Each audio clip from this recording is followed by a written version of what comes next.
பழைய வைகோவாக இருந்திருப்பாரானால் ஆந்திராவில் செம்மரம் கடத்த போனார்கள் என்று 20 அப்பாவி தமிழர்களை படுகொலை செய்த போது வேலூரிலிருந்து முற்றுகை போராட்டத்தை அறிவித்தார்.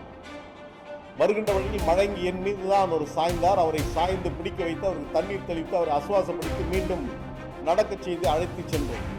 அந்த தலைவன் இப்பொழுது இல்லை. தொண்டர்களால் உருவாக்கப்பட்ட மறுமலர்ச்சி திமுக அவருடைய காலத்திலேயே அவருடைய மகன் அதற்கு முடிவுரை எழுதி கொண்டிருக்கிறார் என்பதை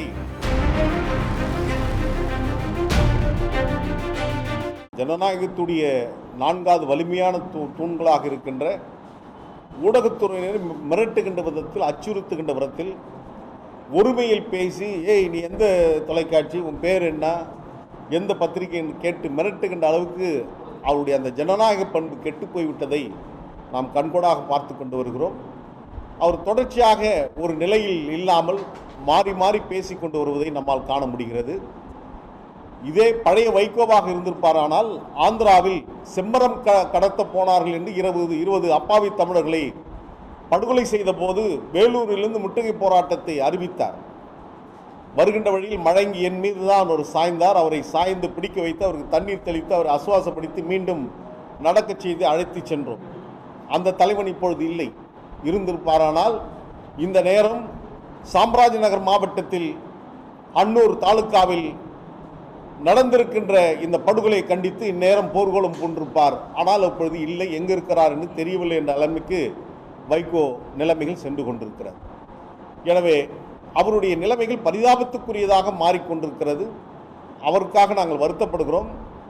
திராவிட இயக்கத்தின் அடுத்த பரிணாமமாக இந்த மண்ணில் கால் ஊன்றிய மறுமலர்ச்சி திராவிட முன்னேற்ற கழகம் தன்னுடைய கடைசி காலத்தை எழுதி கொண்டிருக்கிறது என்பதையும் நாங்கள் புரிந்து கொண்டிருக்கிறோம். வைகோ உருவாக்கிய அந்த கட்சி, அவருக்காக 6 பேர் தீக்குளித்து இறந்து உருவாக்கப்பட்ட அந்த இயக்கம், தொண்டர்களால் உருவாக்கப்பட்ட மறுமலர்ச்சி திமுக அவருடைய காலத்திலேயே அவருடைய மகன் அதற்கு முடிவுரை எழுதி கொண்டிருக்கிறார் என்பதை நான் பதிவு செய்வது அந்த இயக்கத்தில் வளர்ந்தவன் என்கின்ற உணர்வோடு அதை நான் பதிவு செய்கின்றேன்.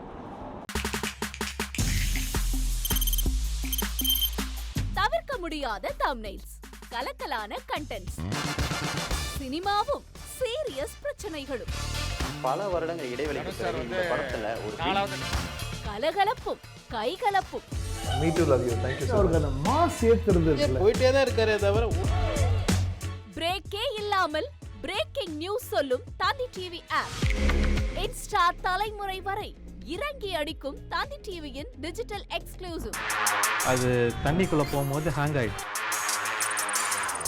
உங்களுக்கு விஜய் சார் எந்த அளவுக்கு ரொம்ப பிடிக்கும்? Of course, Malayalis are huge Vijay sir fans. ரெண்டு பேருமே ரொம்ப பிடிக்கும் எனக்கு. தந்தி டிவி ஆப்பை இலவசமா டவுன்லோட் செய்யுங்க.